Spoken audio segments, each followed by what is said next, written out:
Hello everyone, आज हम बात करेंगे translation of the Bible. Bible का ट्रांसलेशन अपने आप में एक बहुत ही रेवोल्यूशन माना जाता है। जैसे हमारे इंडिया में क्या है कि जो भी रिलीजियस बुक्स हैं वो सिर्फ संस्कृत में है, और उनको जो संस्कृत, जिन लोगों को संस्कृत पढ़ी हुई है वही समझ सकते थे पुराने टाइम में। अब तो उनका ट्रांसलेशन हो गया है, हिंदी में हो गया है, इंग्लिश में हो गया है, बाकी जो भी रीजनल लैंग्वेज है उनमें हो गया है। तो इसी तरह से यूरोप में या इंग्लैंड में वहाँ भी जो बाइबल थी वो लैटिन में थी, हिब्रू में थी। तो जो कॉमन पीपल थे उनको कुछ नहीं पता था कि बाइबल में क्या लिखा है। तो जो भी क्लर्जी मैन थे वो ही सिर्फ उनको लैटिन आती थी, वो पढ़ सकते थे।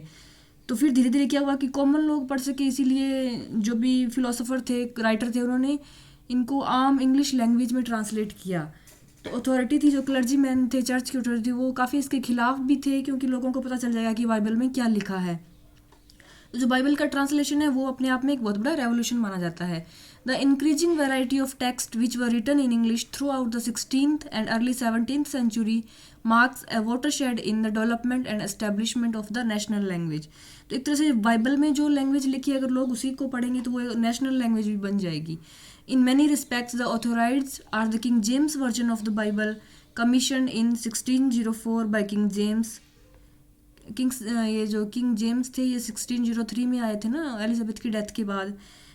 तो इनका जो वर्जन है उसको किंग्स जेम्स बाइबल के नाम से जाना जाता है। First shortly after his accession and published in 1611 signals the final victory of English not Latin. तो ये इंग्लिश में थी और एक तरह से विक्ट्री थी इंग्लिश लैंग्वेज की, लैटिन की नहीं। Prose as the medium for the affirmation of Anglicanism. A few writers as late as Milton continue to use Latin on occasions, but generally the English language had won an unchallenged dominance। तो जो Milton थे वो English की dominance के बाद, इसकी victory के बाद भी लैटिन में लिखते थे, लेकिन ये सब ओकेजनल था, कुछ एक राइटर्स के लिए था। मेन लैंग्वेज तो इंग्लिश ही हो गई थी।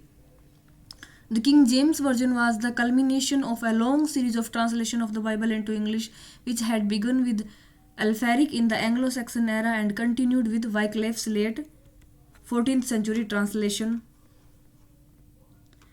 known as the Lollard Bible. तो जो वाइक्लिफ की बाइबल है उसको लोलार्ड बाइबल भी बोला जाता है, उसका दूसरा नाम क्या है? लोलार्ड बाइबल। उस वाइक्लिफ की ही बाइबल को माना जाता है।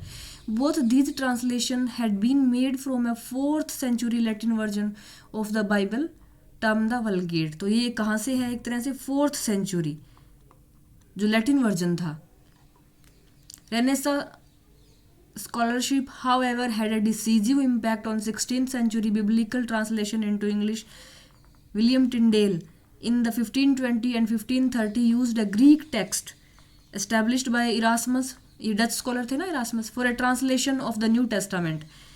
तो इन्होंने क्या किया, ग्रीक टेक्स्ट न्यू टेस्टामेंट के लिए, और जो ओल्ड टेस्टामेंट थे उनके लिए हिब्रू टेक्स्ट का ट्रांसलेशन किया था। Hebrew text for translation from the Old Testament. Tyndale was regarded as a religious subversive and mainly on the account of these translations was burnt at the stake near Brussels। तो अगर Bible लोगों को पढ़ लेंगे उनको पता चल जाएगा कि बाइबल में क्या लिखा है, क्रिश्चियन लॉ क्या है, द वे ऑफ लाइफ क्या है क्रिश्चियन की। तो इनको क्या किया था कि जो चर्च के लोग थे उन्होंने जला दिया था, चौराहे पे जला दिया था। इन्होंने ट्रांसलेशन किया था ताकि कॉमन लोग भी पढ़ सकें। Nevertheless his work form the basis of future version of the Bible in English. तो फ्यूचर वर्जन्स जो बाइबल के आए थे ना, उन्होंने इसके लिए बेस एक तरह से बनाया था टिंडेल की बाइबल ने।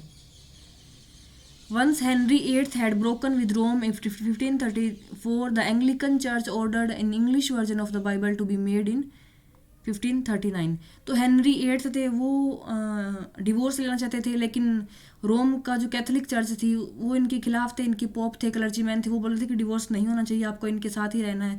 इन्होंने क्या किया कि जो कैथोलिक चर्च थी रोम की उसको तो डिमोलिश कर दिया और एक नई चर्च बनाई, एंग्लिकन चर्च, और खुद एक तरह से नेशन के भी और चर्च के भी हेड बन गए कि मैं ही सबसे ऊपर हूँ, पोप नहीं है। पोप की अथॉरिटी को उन्होंने रिजेक्ट कर दिया था हेनरी एट्थ ने।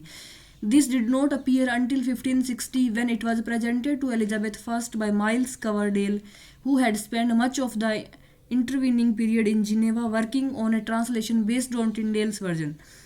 तो अगर अब इनका चर्च भी अलग हो गया, जैसे पहले रोम में था, फिर ये एंग्लिकन चर्च हो गया, तो इन्होंने बोला कि हमारी बाइबल भी अलग ही आएगी, अपनी ही होगी। बट उसको पब्लिश होने में काफ़ी टाइम लग गया था।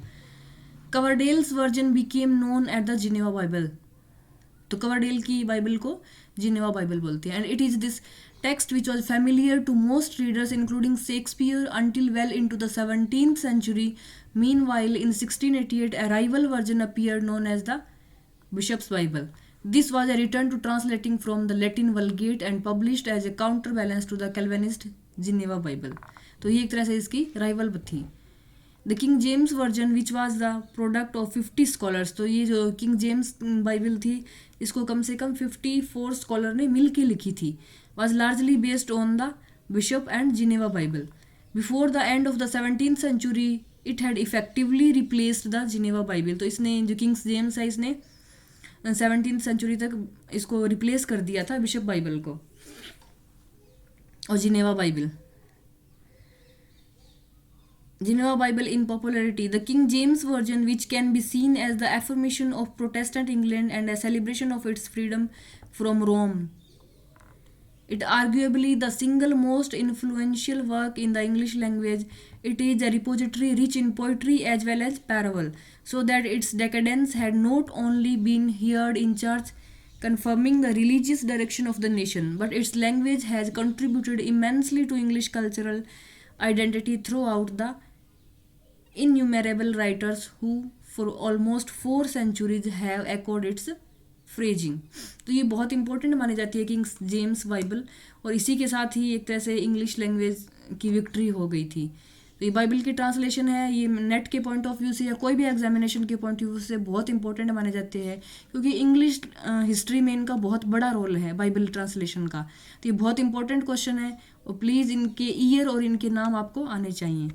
Thank you for watching. अगर आपको वीडियो अच्छा लगे तो please like and subscribe the channel.